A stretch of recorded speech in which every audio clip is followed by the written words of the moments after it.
ചില ദിവസങ്ങളിൽ എന്തെങ്കിലുമൊക്കെ കാട്ടിക്കൂട്ടി ഒരു കൂട്ടാൻ വെക്കാമെന്ന് തോന്നത്തില്ലേ? അങ്ങനെയുള്ളൊരു ദിവസത്തെ വീഡിയോ ആണേ. എല്ലാവർക്കും നമസ്കാരം.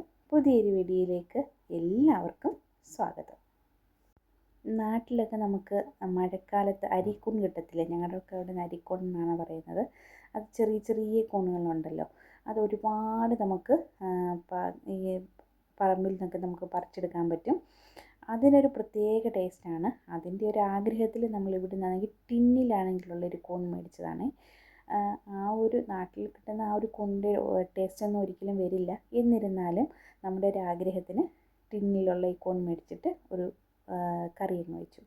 അപ്പോൾ ആദ്യം തന്നെ ആണെങ്കിൽ എണ്ണയൊക്കെ ഒഴിച്ചിട്ട് കടുക് പൊട്ടിച്ചു. പിന്നെ ഈ ഒരു കൂണിലാണെങ്കിൽ നമ്മൾ ചില പീസുകളൊക്കെ കുറച്ച് വലിയ വലിയ പീസുകളാണ്.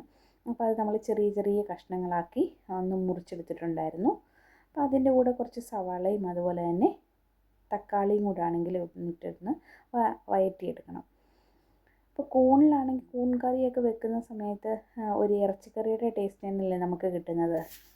എനിക്കാണെങ്കിൽ കൂണ് തോരൻ വെച്ച് കറി വെച്ച് കഴിക്കുന്നതിനെക്കാട്ടി കൂടുതൽ ഇഷ്ടം തോരൻ വെച്ച് കഴിക്കാൻ ഒരുപാട് ഇഷ്ടമാണ്. നല്ല ആ ഒരു തേങ്ങയൊക്കെ ഇട്ടിട്ട് വേറെ കൂട്ടാനും കറികളൊന്നും വേണ്ടല്ലോ.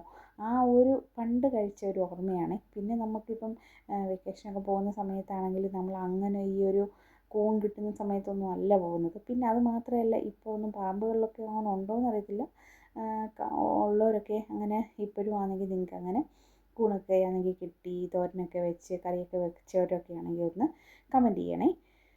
അങ്ങനെ നമുക്കാണെങ്കിൽ ഈ ഒരു കൂട്ടിലോട്ട് നമ്മൾ ഒന്ന് വഴണ്ട് വന്നപ്പോഴത്തേന് ഇഞ്ചി വെളുത്തുള്ളി പേസ്റ്റും കൂടി ഇട്ട് കൊടുത്തു. അതൊന്നിൻ്റെ പച്ചമണമൊക്കെ മാറുന്നിടം വരെ നമുക്കിതൊന്ന് നന്നായിട്ട് ഇളക്കിയെടുക്കാം. ഇത് നമുക്ക് ടിന്നിൽ മേടിച്ച് വെച്ച് കഴിഞ്ഞാൽ പുറത്ത് തന്നെ നമുക്ക് പൊട്ടിക്കാതെ തന്നെ പുറത്ത് വെച്ചിരുന്നാൽ കുറച്ച് നാൾ നമുക്കിപ്പോൾ ആണെങ്കിൽ പച്ചക്കറികളോ വേറെ കൂട്ടാനൊന്നും ഇല്ലാത്ത സമയത്ത് നമുക്കിതൊന്ന് എടുത്ത് കറിയൊക്കെ വെച്ച് കഴിഞ്ഞാൽ ചോറിൻ്റെ കൂടെ ആണെങ്കിലും ചപ്പാത്തിയുടെ കൂടെ ഒക്കെ ആണെങ്കിലും ദോശയുടെ കൂടെ അപ്പത്തിൻ്റെ കൂടെ ഒക്കെ ആണെങ്കിൽ നമുക്കിത് എടുക്കാവുന്നതേ ഉള്ളൂ. പിന്നെ പൊടികൾ ഇട്ട് കൊടുത്തതെന്ന് വെച്ച് കഴിഞ്ഞാൽ മല്ലിപ്പൊടി, മുളക് പൊടി, മഞ്ഞൾപ്പൊടി, അതുപോലെ തന്നെ ഗരം മസാലയും കൂടി ഇട്ട് കൊടുത്തിട്ടുണ്ടായിരുന്നു. എന്നിട്ട് അതിൻ്റെ പച്ചമണം മാറുന്നത് വരെ ഒന്ന് ഇളക്കിയെടുക്കണം. നമ്മൾ ഇറച്ചിക്കറിയൊക്കെ വെക്കുന്ന അതേ ടേസ്റ്റിലാണ് ഇത് വെക്കുന്നത്. അത് കഴിഞ്ഞിട്ട് ഇതൊന്ന് നന്നായിട്ട് നമുക്ക് ഇളക്കി എടുക്കാം. അപ്പോൾ ഈ സമയത്ത് വേറൊരു കാര്യം കൂടെ പറയട്ടെ. വീഡിയോസൊക്കെ ഇഷ്ടപ്പെടുവാണെങ്കിൽ ലൈക്ക് ചെയ്യാനും കമൻറ്റ് ചെയ്യാനും അതുപോലെ തന്നെ നിങ്ങളുടെ ഫ്രണ്ട്സിനൊക്കെ ഒന്ന് ഷെയർ ചെയ്ത് കൊടുക്കാനും മറന്നു പോകണ്ട. സബ്സ്ക്രൈബ് ചെയ്യാതെ കാണുന്നവരൊക്കെ ആണെങ്കിൽ സബ്സ്ക്രൈബ് ചെയ്ത് സപ്പോർട്ട് ചെയ്യാനും മറന്നു പോകില്ല കേട്ടോ. അപ്പോൾ ഇതിൻ്റെ കൂണൊക്കെ ആണെങ്കിൽ ഞാൻ നേരത്തെ പറഞ്ഞായിരുന്നല്ലോ, ചില കഷ്ണങ്ങളൊക്കെ കുറച്ച് വലിയ കഷ്ണങ്ങളുണ്ടായിരുന്നു. അപ്പോൾ അതൊക്കെ ആണെങ്കിൽ ഒന്ന് ചെറിയ കഷ്ണങ്ങളായിട്ട് കട്ട് ചെയ്തിട്ടിട്ട് ഇതെല്ലാം ആണെങ്കിൽ ഈ ഒരു മസാലയിലോട്ട് ഇട്ട് കൊടുക്കുക. എന്നിട്ട് കുറച്ച് വെള്ളം കൂടെ ആണെങ്കിൽ ആഡ് ചെയ്ത് കൊടുക്കുന്നുണ്ട്. പിന്നെ വെള്ളമൊക്കെ ആഡ് ചെയ്ത് കൊടുക്കുന്ന സമയത്ത് കുറച്ച് വെള്ളം ഒന്ന് തിളപ്പിച്ചിട്ട് ഒഴിക്കുവാണെങ്കിൽ നമുക്ക് കറിയൊക്കെ പെട്ടെന്ന് തന്നെ വെന്ത് കിട്ടും. ഈ ഒരു കൂണാണെങ്കിൽ നമുക്ക് ഹാഫ് കുക്ക്ഡ് ആയിട്ടുള്ള കൂണാണ്. അപ്പം അധികം നമുക്ക് ഇട്ട് വേവിച്ച് സമയം കളയുകയും വേണ്ട. ഇപ്പം നമുക്ക് ഗ്രേവിയൊന്നും അധികം വേണ്ട, ഒന്ന് റോസ്റ്റ് പോലെ പരുവത്തിന് അങ്ങനെ എടുക്കാനാണെങ്കിൽ ഈ സമയത്ത് വെള്ളം ഒഴിച്ച് കൊടുക്കേണ്ട. വെള്ളം ഒഴിച്ച് കൊടുക്കാതെ തന്നെ നിങ്ങൾക്കത് നന്നായിട്ട് ഒന്ന് ലോ ഫ്ലെയിമിലിട്ടിട്ട് അടച്ച് വെച്ച് ഒന്ന് കുക്ക് ചെയ്തെടുത്തേച്ചാൽ മതി. എന്നിട്ട് നന്നായിട്ട് വരട്ടി എടുക്കുവാണെങ്കിൽ നല്ല ടേസ്റ്റാണ്. ചപ്പാത്തിയുടെ കൂടെയൊക്കെ കഴിക്കാനും പൊറോട്ടയുടെ കൂടെ കഴിക്കാനൊക്കെ സൂപ്പർ ടേസ്റ്റാണ് കേട്ടോ. അപ്പോൾ ഞാനാണെങ്കിൽ ഇപ്പോൾ ഇവിടെ കുറച്ച് ഗ്രേവി ആയിട്ടാണ് എടുത്തേക്കുന്നത്. അത് നന്നായിട്ട് അടച്ച് വെച്ചിട്ട് അതൊന്ന് വെന്ത് വരട്ടെ. ഒരുപാട് വെള്ളം ഒഴിച്ചിട്ടല്ല ഇപ്പോൾ റെഡിയാക്കി എടുക്കുന്നത്. അത്യാവശ്യം കുറച്ച് ഒരു 1.5 ഗ്ലാസ്സോളം വെള്ളം ഒഴിച്ചിട്ടുണ്ട്. അത് നമ്മളൊന്ന് പറ്റിച്ചെടുക്കുന്നുണ്ട്. ആ പറ്റിച്ചെടുക്കുന്ന സമയത്ത് നന്നായിട്ടാണെങ്കിൽ കൂണൊക്കെ നന്നായിട്ട് വെന്ത് കിട്ടുകയും ചെയ്യും. അതുപോലെ തന്നെ കറിക്ക് നല്ലൊരു ടേസ്റ്റും കിട്ടും.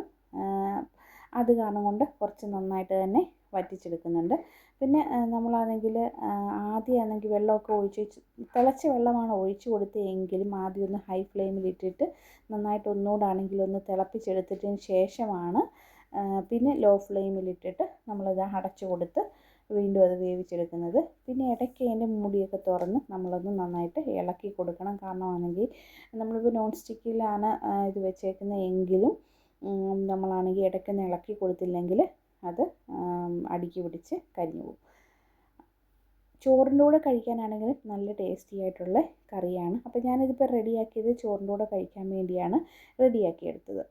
അപ്പോൾ ഇതുപോലെ തന്നെ നമുക്ക് കൂണാണെങ്കിൽ പലതരത്തിലുള്ള ഷേപ്പിലുള്ള കൂണുകൾ നമുക്കിങ്ങനെ മേടിക്കാനൊക്കെ കിട്ടും. അപ്പോൾ അത് നമുക്കാണെങ്കിൽ അത്യാവശ്യമുള്ള സമയത്ത് ഒന്ന് ഇടയ്ക്കൊന്ന് മേടിച്ച് വെച്ച് തന്നാൽ ഇതുപോലെ എന്തെങ്കിലും അത്യാവശ്യ ഘട്ടങ്ങളിലൊക്കെ നമുക്ക് എടുക്കാവുന്നതാണ്.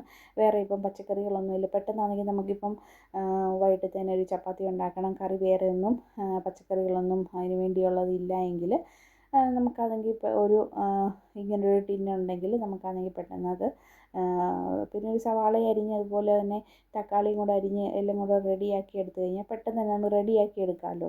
ഈ ഒരു കറി റെഡിയാക്കാൻ അധികം താമസങ്ങളൊന്നുമില്ല.